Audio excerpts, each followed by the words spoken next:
All right. Hi, everybody. Hello out there to everyone in the virtual audience. I am Abbey Niezgoda, and welcome. This is our final session of the Learning with Lovin series. It's about 1,000,000 degrees outside, but it's really cool inside, and I am joined by some super cool women for this session. So I'm going to get right to it. First, a little bit about me. My name's Abbey Niezgoda. I'm a reporter for NBC Boston, and of course, I'm a member of Friends of Lovin Spoonfuls. And I am joined today by several super awesome ladies who you're going to learn a lot about during this session. They are Bethany Van Delft, Lisa Fall, Erin Keohane, and of course the lovely Ashley Stanley. So we're gonna let you go around and get a little introduction from these women. Panelists, please tell us your names, what you do, and one professional achievement you're proud of. I know it's hard to whittle it down to just one with you all, but do your best. So Bethany, you're up. Let's start with you. I'm Bethany Van Delft. I'm a stand-up comedian, a storyteller, an MC, a mom. It doesn't belong there, number four. I'm just throwing them in wherever I think of them. Um, One professional accomplishment I'm proud of is being named Best Comic by Boston Magazine. First woman of color in 2019, and then again in 2020. I don't even know what it means, but I feel like it sounds like change. That's what it sounds like. Yeah, and it sounds like you're going to make us laugh tonight. So I'm excited for that. Lisa, what about you? My name is Lisa Fall. I am a working mom as well. I have two children, a 12-year-old girl who's turning into a handful, and a 9-year-old boy.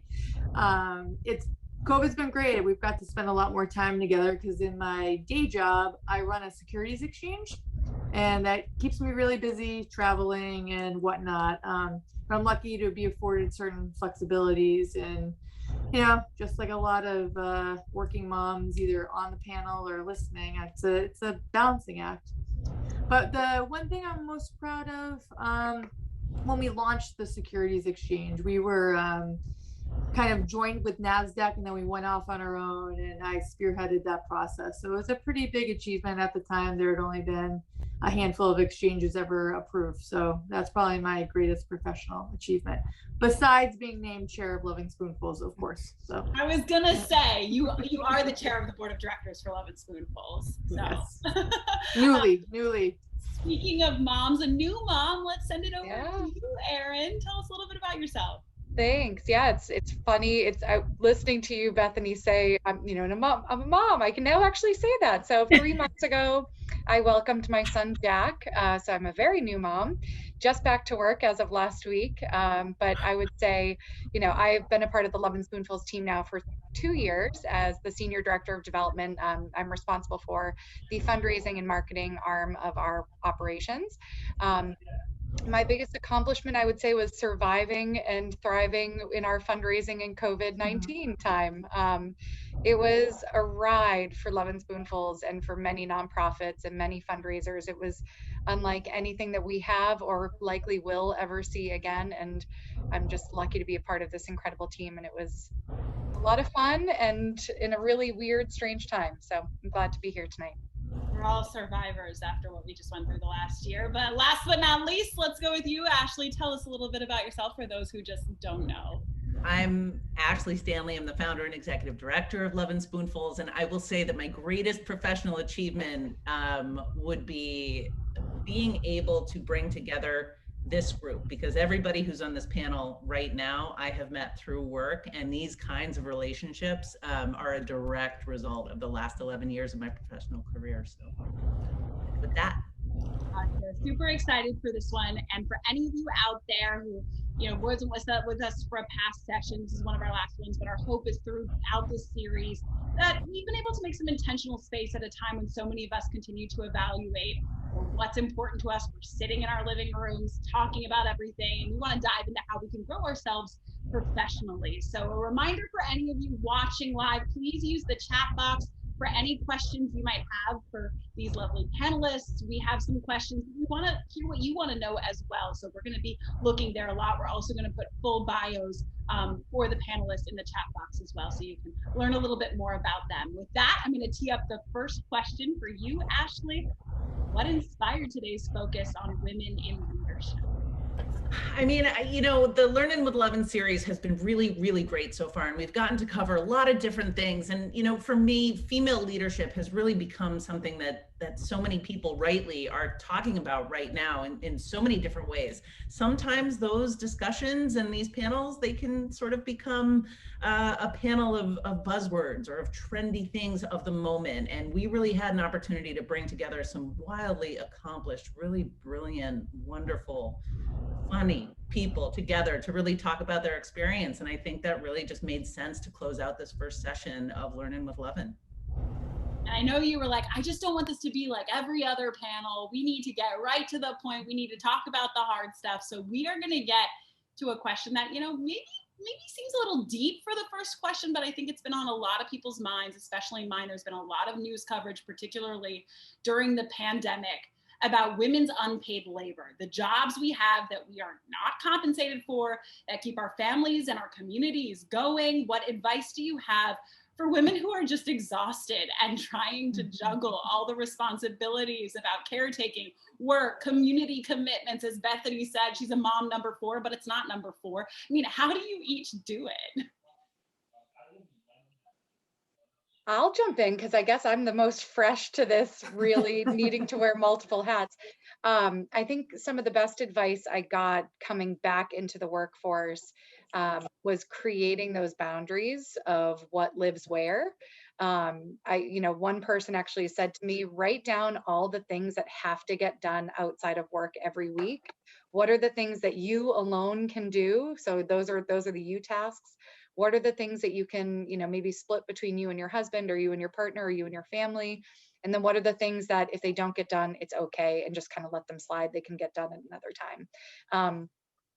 I think I need to start practicing that a little bit better in the next few weeks as I get back on board. But it is definitely something that I took to heart, to create those boundaries, get home, absorb the time that I have with my family now that I am home. And really prioritize what has to get done versus what can maybe wait. And Lisa, your children are a little bit older, so I mean, are you a pro at this now, or? Yeah, I've got it all figured out. So don't worry, Erin. I'll pass on all my tips. Please do. So I think there'd be a couple things. I think as far as the balancing the motherhood aspect would be rely on your friends, rely on your group, but that doesn't mean you take carpool Tuesday, I take it Thursday. There could be a period of time where you're taking more than you're giving, right? You're traveling, or you just have a lot going on, or there's something else going on in your family. Rely on your friends. It will come back. Again, it's not a tit for tat type of thing, but rely on them. It will come back the other way when they need something, and you can offer them support, help. The other thing that I tell a lot of, or had told a lot of my friends, maybe like my kids are approaching adolescence, so this is maybe more relevant to my social circle, maybe 5-6 years ago, was I had a lot of professional friends, and that were balancing, okay, they had, maybe their first child like Erin did, and they were going back, and they were kind of on this trajectory, right? And they wanted to be, VP of this or whatever. And some of them wanted to take a step back or just enjoy where they were. They had a role they had been in for maybe 3 or 4 years, but they thought it was expected that they should be going to the next step. And, my advice to them was, you got to do what's right for yourself. If it's working for your family and your job and it affords you to be able to spend some more time with your family, that's okay. There's no right way to do this. So I guess my takeaway would be, give yourself a break, like whether it's the demands of your family or where you need to be in your career. I don't think it has to be just one way and on one path at the same cadence. And I think it's okay to ease up a little and do what's right for you. And you might find other opportunities that you never expected. So how do you, as I say, I've worked for the same company for 15 years, but that's what I tell other people. And Bethany, I'm really curious your input on this, because you do so many things. You're a storyteller, comic, you're doing everything, girl. How do you do it? I have made great use of my vacation responder on Gmail. And when I just can't take it, when I'm like not sleeping and having nightmares, I just say, hey, taking some time with my family. If it's urgent, email me a bunch more times and I might see it. Like every couple of weeks, I literally set my vacation responder and I just don't answer any emails for like usually like a Friday or a Thursday, Friday. And then I just refresh and I come back on Monday. Also, just really thinking about my childhood and, what it felt like when my mom wasn't accessible and for the reasons that she gave us for not being accessible to us. My mom's an activist. She's been my whole life. Very, very, very active. And it was kind of her feeling that we're her children, so we're fine. So she was just always out in the world, you know, advocating for people and saving people and fighting for the masses. And it kind of left us feeling alone. And like there were times when we wondered if she loved the masses better. There was a scene in the original Superman where Lois Lane and Christopher and Superman are about to have a romantic moment, and then, he has to go. And she says, I love you, but the whole world loves you too, or something like that. And I'm like, that's my mom. That's what it's like.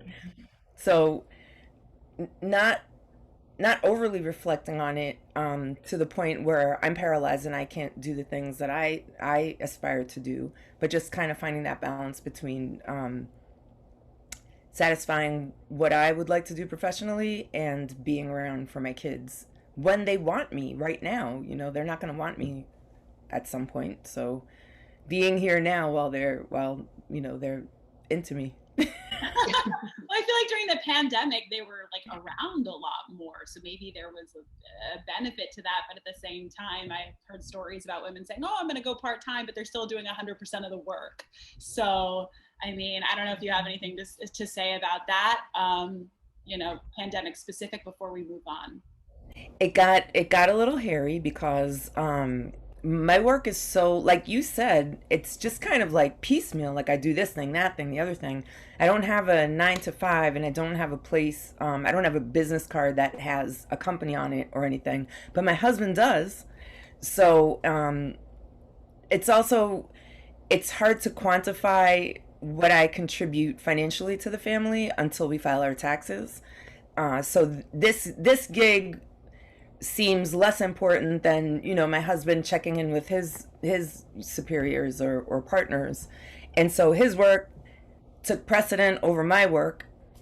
And I told myself, well, that's fine, it's his work that keeps us in the house and it's my work that buys the Old Navy sale clothing or something.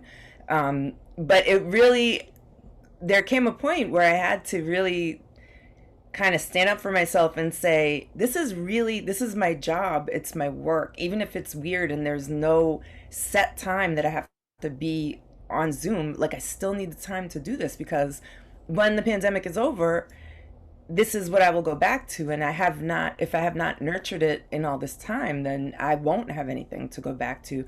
And if you think I'm annoying now, let me not work anymore and see what happens. I have a lot to learn from you. I'm going to steal that vacation. Yeah. It'll be a big breaking news story and I'll be like, sorry. A reminder, we do have the chat box going. So if you want to hear me stop talking and just ask the questions yourselves, please put it in the chat box. But for now, we're going to move on to something maybe a little more broad. I want to know what maybe the best or maybe even better, the worst career advice you guys have ever received. You've given us a lot of good advice for how to balance it all. Any bad advice you've ever received for women? From women? Or just, no, for women, as women leaders. It doesn't have to be gender specific. I got the don't be emotional advice early on in my career. I'm traditionally not that emotional, but I got irritated that I was told not to get emotional. So yeah, that was probably pretty bad advice. I think there's being professional and then being true to yourself. And I do think that's, sort of coded language when a woman professional has a strong opinion. where I don't see that with my male counterparts, especially I'm in finance. I have a lot of, of the same type of person I deal with a lot, and they seem to be able to emote whichever way they'd like. It's obviously better than it was, 10, 15 years ago, but that was probably the worst. It could have been said a little better, it wasn't directed at any specific incident. It was just like, in general, don't make sure you're not emotional. I don't think anyone today would dare say that. But that was pretty bad advice. Yeah. I remember. Erin, go for it. Yeah, I remember one of my former supervisors telling me, be the first in and the last out. That is what you need to model for your team. And I remember in the moment thinking, oh, okay, I need to be the first in, last out. I want to show that I'm a hard worker in that way. And it was just simply modeling bad behavior. It was modeling, I'm not going to set boundaries with work. I'm not going to, it's more about time than quality of work. I remember it was me wanting to go to a yoga class on like a Wednesday night at 6:00, which required me to leave my office at 5:30. And it was frowned upon. And for me, that was a mental health, a physical health. And I remember thinking, okay, that was a turning point for me. That's actually terrible advice to give to someone. And, I don't want to model this for my colleagues and my teammates. This is, I really want to encourage them to do things that will help them be better for themselves, and which will then be better for our team. So yeah, that stuck with me. Yeah. Christy Wright put on the chat box, oof, Erin, I feel that. I think we probably all heard that advice at one point in our lives. So I think a lot of this comes into sort of the play nice principle, right? As women, you need to somehow be more agreeable or more gentle, or somehow asking for permission to be X. And between don't be emotional and work harder than everyone else to the point that it's at the cost of yourself or your family, it falls away from, Lisa, you mentioned sort of a general principle of professionalism, of appropriateness, which I think is basic, or hopefully is basic. And it takes it to another side, which, for me personally, the tread lightly and the ask for permission, you can't start anything that way, because somebody's always going to say, no, don't do it, or no, don't try it, or that's not the way it's done. And I think you really have to be able to be out of your comfort zone. And there's a difference between being professional and just having manners in the world. And that will get you what you need. You don't have to go overboard, and you don't have to hold back. You just have to be a decent person, hopefully. With that said, is there a myth that you guys have heard about women leaders or women in the workplace that you'd most like to bust? What is it? Why is it a myth? That women in the workplace have to talk an octave deeper to be heard. And I can tell you that my voice is deep and no one listens to me if there's a bunch of men. I second that. I can't help my voice, and that's the story of life. The last question, bad advice. I had someone tell me to dumb it down. That if, I talk over people's heads, meaning my comedy, you have to, you have to listen and think a tiny bit, not a lot. It's just comedy. But someone said to dumb it down, and people don't want to think. They aren't that smart. They just want to laugh. And I said, that's a really crazy way of looking at it. How about elevate people, or expect that people are super smart, and they will laugh at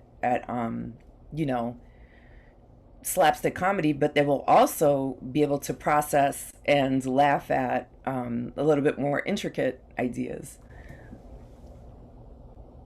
The one thing I would add to that as an employer, I think I don't know if it was bad advice or if it's just sort of a general myth or if it's a combination of the two, but I think a lot of times women feel that they can't be direct. And there are a lot of times where I've had either new hires or even folks that I've worked with for a long time walk into my office, and it will take 10 minutes for somebody to ask for what they need. Or it will, or there's not a direct communication about what's happening, what they need, what they're asking for. And for me, you have to be able to be direct, and you have to ask for what you need, talk about what you want, and do it in a way that you would approach any other relationship, respectfully, decently, and with manners, this whole thing that, I think one of the myths is that, you have to have sharp elbows as a woman to get ahead. And I think that has been the case for a lot of people. And it's sort of up to us right now to change the standard of the workforce so that you don't have to cut people along the way. This wasn't a workplace incident, but I was doing a volunteer committee for my town, and we were running into some, just kind of logistical issues. And I was the chair of that committee, and I wrote an email I thought was direct, how I would write a work email. I've read it probably 5 times. I sent it to my fellow committee members, most of which were women not in the workplace at the time. And I got comments like, that's scary, or you're, I kept on reading it. And I was like, what are they seeing that I'm not seeing? I'm just laying out the issue, telling them what we're going to do about it. And they just thought it came off in a much stronger, different tone that even after they said it, I couldn't see. And I don't know if that they were expecting something different because maybe because they're not in the workplace, or maybe last time they were in the workplace, they didn't have a woman writing these emails. But I showed my husband after. He works in a big corporate entity. He couldn't find anything, but multiple people on this committee were like, whoa. And then, I got like a reputation of being like scary, but being able to get things done. But I still to this day don't really understand why asking for what we needed in a nice, direct manner was so, I guess borderline offensive. But it was pretty eye-opening to me. For sure. I used to send my mom emails when I was in college reaching out to employers, and she took out all the just wondering and maybe could you, I couldn't believe it, but you hit the nail on the head with that. Advice for dealing with mansplaining. I feel like that's a good jumping off point for that. Just go, fire away. Just respond like you would to either a 3-year-old or like just a very not paying attention, like audience member or someone that like a customer or something. Just have goodness in your heart. Know that they have no idea what they're talking about, or that you're a grown up and you can handle this like you would to a 3-year-old. And just say as kindly, that's a great idea. Thank you so much. This is what I'm going to do. But feel free to do that if you'd like. Or if you're married to the man mansplaining. I think snark is appropriate. My husband told me we were going down the street with a stroller. I pushed a stroller for like 8 years, a double stroller, because my daughter needed to be in it also sometimes, even though she was a little bit older. So I pushed a double stroller for 8 years. My upper body strength was like The Rock. Okay. And we're walking down the street, and he says, here, go this way, go down the ramp, and then you can cross the street. And I went, did you just tell me how to push a stroller? And then, that's all it took. He just like reversed it. So. Yeah. I feel like that works with your husband. I don't know. Could I say that to my employer? I think the 3-year-old method is the way. Thank you so much. That's such a good idea. Here's what I think. Much nicer to your 3-year-old than I was to mine then. That's what you tell your 3-year-old. I will say that Lauren Colombo, our COO, and I, who you've seen on other Learning with Lovins, for many years, as we continued to build Spoonfuls, we would wind up at these events, at these ridiculous events, and these different sort gatherings with CEOs and heads of grocery companies and retail companies and trucking companies, all traditionally male-dominated industries. And here we were doing things a little bit out of the box and sort of, to our own beat to an extent. And we would get people talking to us about tires and brakes, literally how a car moves. And there were moments where Bethany, we definitely had to sort of bite our tongues and thank them for the good advice and wonder how would we ever get home in our own car if we didn't know that. And then there have been other times where it's bordered on offensive. And in those situations, I think she and I, and certainly throughout my career with Spoonfuls, I've been lucky and in a position to literally be able to walk out of the room. When it crosses that line, I think it's important. I think it's important to try and set the tone and to not establish, you can, not just me, but you can't treat people like that. You can't speak to people like that and expect that there's going to be some kind of productive conversation to come out of it. Erin, we've probably been in those conversations with funders too.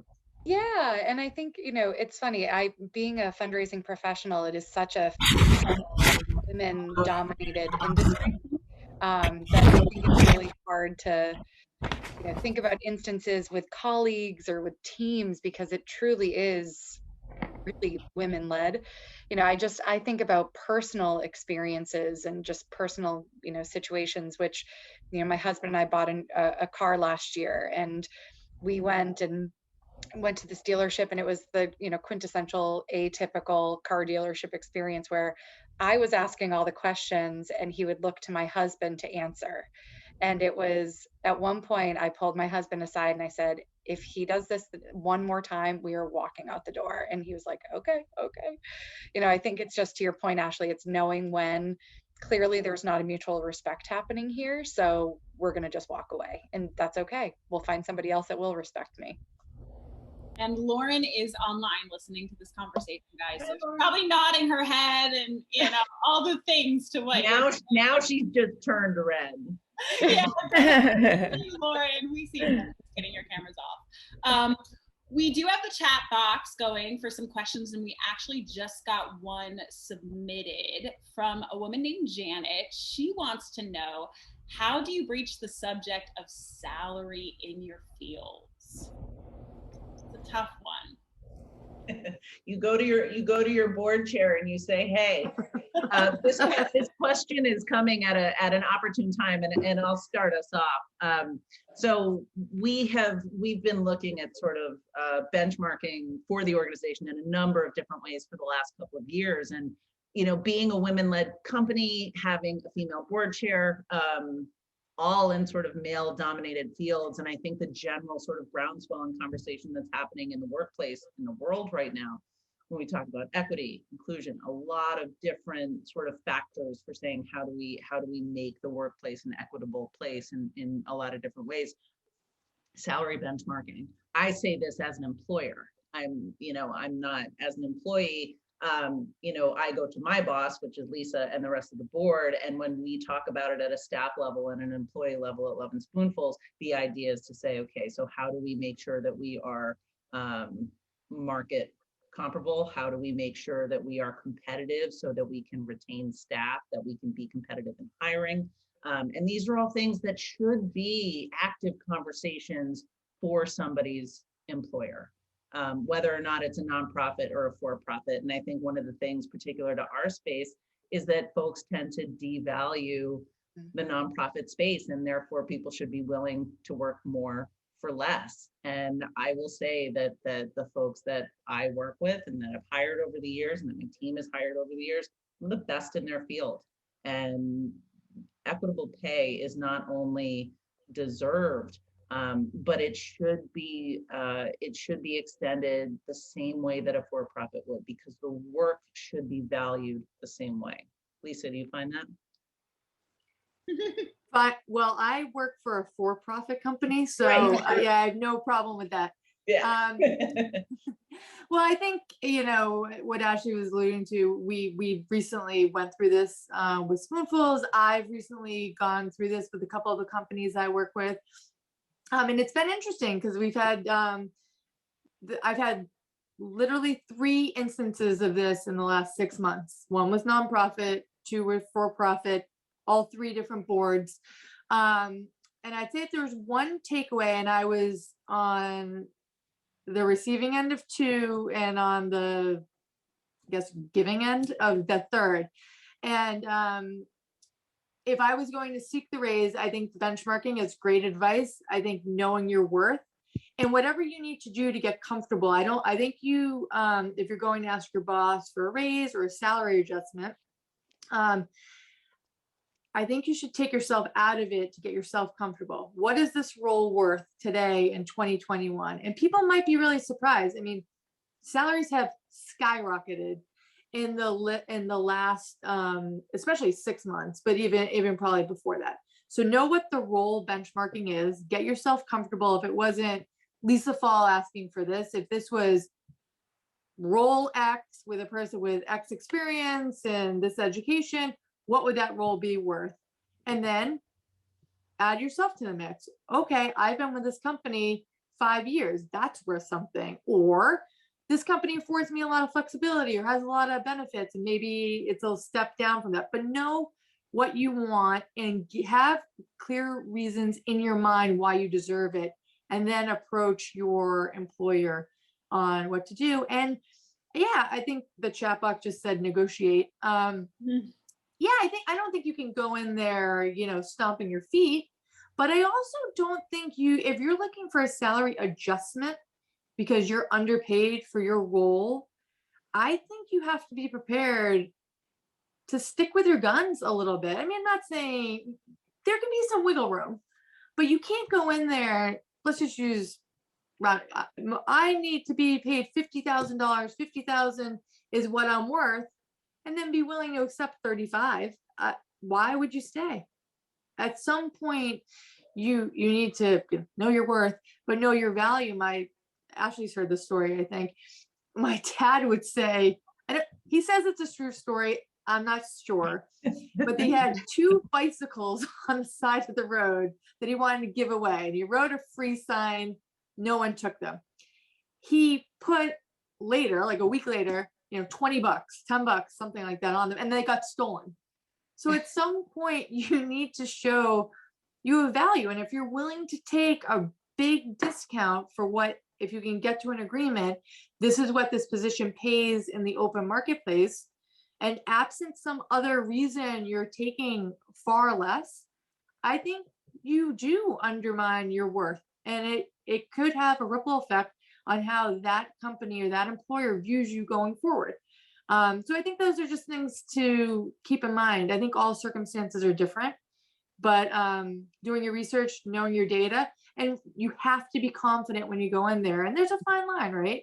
You don't want to go in there demanding, but you need to be able to justify what you want and, stick with your guns. And if it works out, awesome. And if it doesn't work out, well, you have a piece of information you didn't have before, right? They don't think you're worth X, or I'm not saying it's easy to have those conversations, but I always think more information is better than less. I was going to add to that. I think, this is not only a salary question, Janet, but it's also just being transparent from, if you can, the get-go of what your expectations are. I think when I was actually interviewing for Spoonfuls, it was before I had a baby, before I was pregnant, before my husband and I really even started to think about that. I remember having a conversation with Ashley and saying, this next career step for me is going to also include me developing a family. And I know before I even get there that this is sort of the expectation that I want in a workplace, not only salary wise, but a work-life balance and, hours worked and all of that. So, this is 2 years ago. I just had my son 3 months ago. And that conversation was something that when I got pregnant, Ashley and I talked about again. And I said, this is still what I hope and what I expect. And I think it was that level of transparency that really set the framework for when I did come back to work just last week, that this was something that we had already talked about. There were no surprises. So I think being transparent, if you can, right from the get-go, and having those really blunt and honest conversations are definitely helpful. I will say just the other side of that, from the employer side, having that kind of transparency and directness, it forced us to really start to say, are we valuing our candidates? Are we valuing our team appropriately? And it took some work. We went to figure out how to make it happen, because we knew we wanted Erin on the team. It's not what we had originally offered. And we really had to go and make some decisions and say, how are we going to make that work? And that was catalyzing for us to start thinking about hiring differently years later. And so it can be extremely beneficial for the company as well, if I think they're looking at it the right way. Mm-hmm. There can also be other factors, right?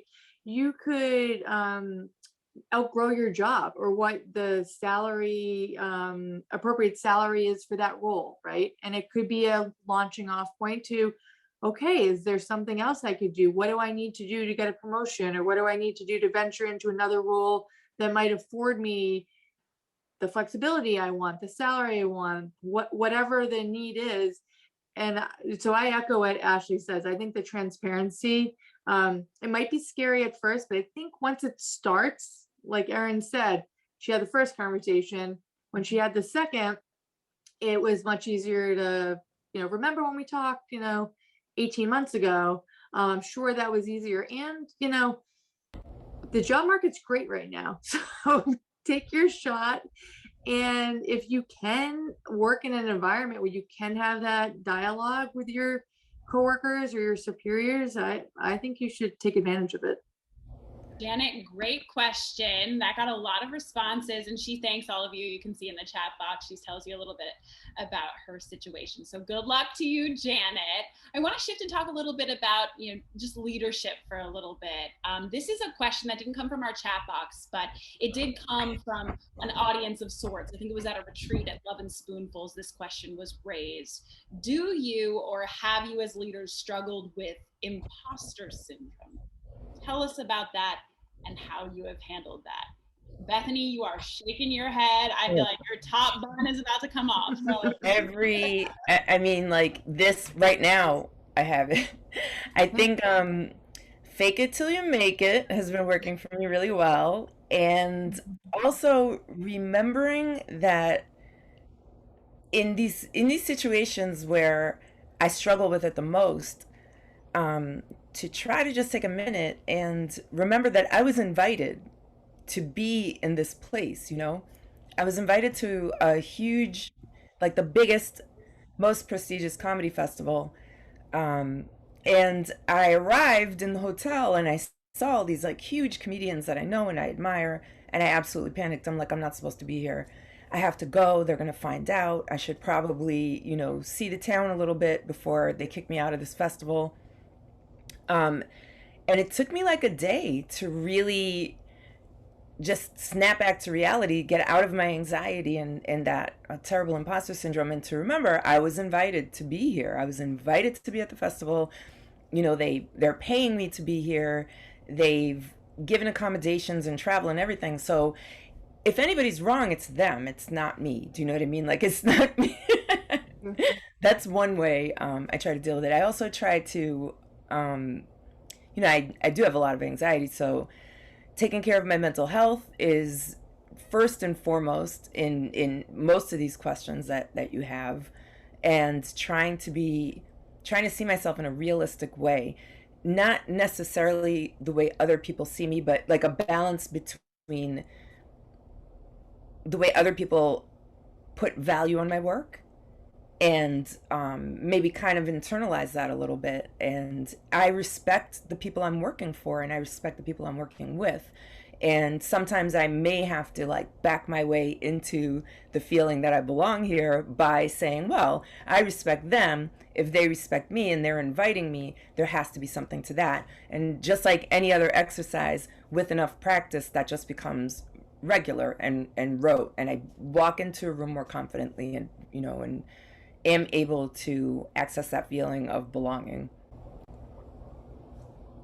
Wow. Well, you have enough titles now. I mean, geez. You make other people feel nervous, I would hope. Oh God, no. Anyone else have anything to say on that question? Imposter syndrome? I don't know if it goes away.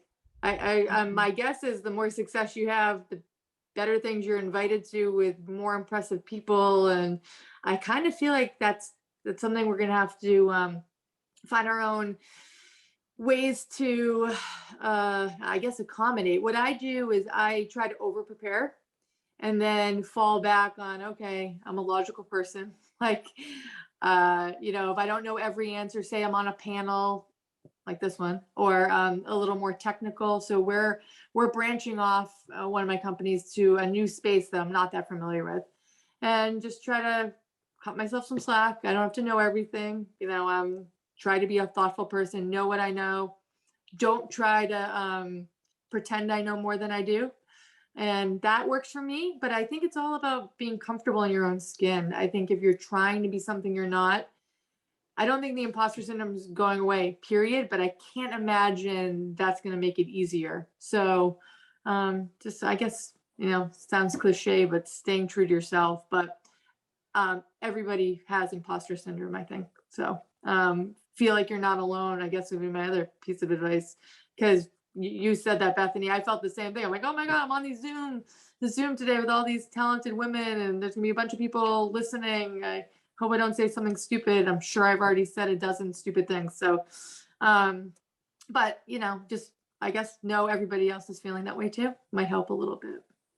It definitely doesn't go away. And Bethany, you had said, working for people that you respect and working with people you respect. And for me, it's surrounding myself with people who I really trust, who will hold up a mirror, because and I think all of our self-talk is so bad. Like, I don't know where it comes from, but it can be really, really harsh sometimes. And so keeping people around me who tell me the truth and they give me feedback and criticism and they hold up a mirror, but it's also really positive and supportive. And to me, that becomes sort of this softer place to land, and this sense of security that I know that here's this image of myself that I can look at that's real. That's not like what I'm doing to myself in my head. And maybe it's not all sunshine and roses all the time, but it's real. And I don't know that I'm always giving myself the right mirror to sort of stay right sized. And so I really count on the people around me to do that.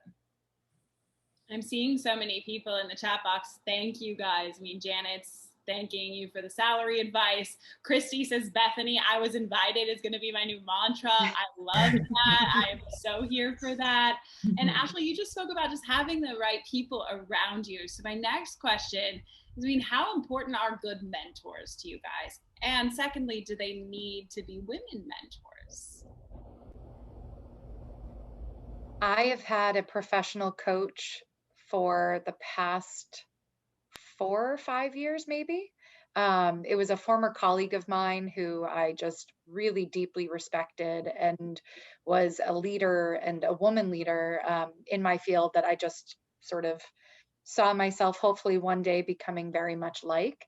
And, she and I, after we stopped working together, decided to sort of go into this new relationship of having these almost therapeutic conversations about work and personal life. And she has been an incredible sounding board for me. So I think absolutely having solid mentors when, I was moving on from my last employer to joining Lovin Spoonfuls, talking through that process, talking through what I was going to talk to Ashley about, and not only negotiating, but talking about this really awkward, I don't have a family yet, but I plan to. So how do I do that?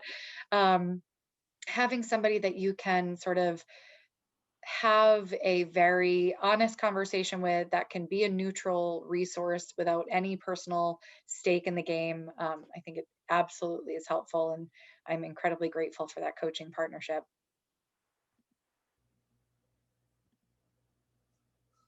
I've had mentors, most of them men. I have one now. She's actually on one of the boards of the company I work with, and she's accomplished a ton in her life. and so she has a different perspective. A lot of the mentors I've had before have been maybe tactical, might be the right word. And I don't know if that's because they're male. Or the woman I'm working with now, she's more bigger picture. How do you get from here to there?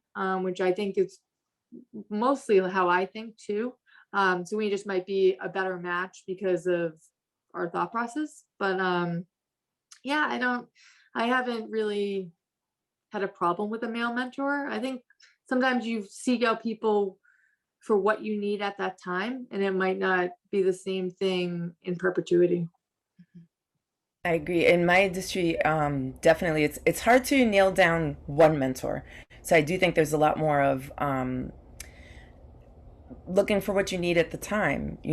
I would say that it's tough for women comedians to have male mentors because we might hear things like "Don't wear a dress on stage," because men will be, fantasizing about you, or "Don't be too pretty," or "Don't be too sloppy," or so it's kind of hard. I'm sure that there are male mentors in my field who aren't like that. I haven't come across them. And it's kind of like a lone wolf. It's stand-up comedy anyway. It's kind of like a lone wolf thing. So it's just a little bit hard to, I think, build that mentor relationship. But I know that some comedians do have it. I haven't found it. What has been helpful is just to, again, surround myself with people that I respect, that respect me, that can give me good feedback, like Ashley said, and seeing representation 100% matters. So seeing performers like Rita Moreno when I was little, and just women of color fighting their way through comedy, and not like just not listening to "I'm not going to make it," just focusing on what it is, what do I want to be doing next. I feel like it's so much more important trying to piece all these little gigs together, and different things that I do together, to really have a clear picture of what it is that I want. I remember before I did comedy or took it seriously as a career path, I kind of just went with the flow. Like if you offered me a job, I'd go, "I like you, sure," and I'd take it. Where I can live where? I don't know how to do that, but I'll go live there. I've always wanted to paint houses, and I'll have to paint my house one day, so sure, I'll be a painter.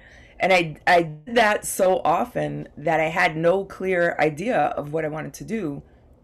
And the first few years I did comedy, I still didn't have a clear idea of what I wanted to do. It took leaving and being sad about leaving and coming back, and really like having a tough time with how you are supposed to approach comedy, going out every single night and going to these open mics where there's no audience members, just a bunch of other comedians kind of nodding, while you say what you think are jokes. But you really just have to internalize, what is it that I am looking for? What do I want from this? And even that, I went off, I was pursuing just the wrong things for me completely. I was listening to what other people want and other people pursue, or what you're supposed to want, supposed to pursue. And it really, again, took seeing women who I admired, and I guess it's kind of like secret mentorship. Like they don't know they're my mentor, but I admire what they do so much, and it gives me like kind of a model, like that's the career I want to have. And then it just helps with the next steps. What do I need? What do I need to have what she has? Well, I have to have more confidence, that's for sure. I have to surround myself with different people. I have to push hard against advice, like dumb it down. I have to just say thank you for that advice, and just not dumb it down, and just really just stick with my path. So, but I hope at some point to have more of a traditional mentorship. I think that would be really helpful. For now, you're all my secret mentors. There's parts of you that I admire about each and every one of you. Bethany, I think something of what you mentioned, just women in color in the comic world, kind of is a perfect segue into my next question. Our focus tonight is on women in the workplace, but we know there are just so many people for whom leadership opportunities are limited by systemic barriers. Are there particular groups of people you're excited to see advance in leadership? And how are you guys actively working as women to promote the full participation of other groups in the workplace? I could just one simple thing is seeing lots of women of color become gatekeepers is fantastic. I did a festival, and the panel was typically, over the years, different festivals, panels usually men, gatekeepers. Then over the years, it became women, mainly women, but mainly, professional white women. And the last couple of years, just the Women in Comedy Festival in Boston, the panel of 12 women were all women of color. And I got very emotional. I've never seen that in all my time in this field. So women taking gatekeeper positions or fighting for them, I'd say taking like they were offered and the women said no, but just really pushing and fighting and sticking with it till there are women gatekeepers. And this idea, Toni Morrison has a quote about it, but I don't remember it at all. I just remember the sentiment is part of what you do as an artist is you bring people with you and you open doors for people. And that is 100% part of what you do as an artist and a creator, as much as creating. So every single chance I got to book shows or book somebody with me, if I was headlining or if someone said recommend a comedian to do this with you, it was always a woman of color from Boston or from New York. If there wasn't somebody around locally, always my first choice. I somehow got my foot in the door, and I am holding it open for everyone to come through. So I think that's really important to. You don't have to wait till you're in a leadership position. You can be in any position. You can be in an entry-level position. If somebody asks you, can you recommend someone? Recommend a woman. Recommend someone who is waiting to get in that door or maybe doesn't have access to that opportunity that you do have. Pass it along. Hold the door open. That's awesome. I hear that, and I think I can speak for Erin and Lisa, at least in the vein of Lovin Spoonfuls. We are 3 women or 3 white women, and when we talk about groups of people to hold, not only it's not here holding the door open, it's really taking the door off and really creating this entryway and this platform. And I think when we talk about identity and all of that, like, yes, I'm a member of the LGBTQ plus community, but my whiteness opens doors for me before anything else. So making sure that we focus and really intentionally look at where that sort of privilege and the lack of barriers have served us and have served me. I think that's the work, and that's our work going forward. And I think that's where we're focusing going ahead. You guys all agree? Because I was gonna end with a question from your mom, Ashley, but basically just answered it. You gotta hold people up and value your people. Well, and it also goes to, I think that's a myth to be busted too, that it's a competition. It's not a competition.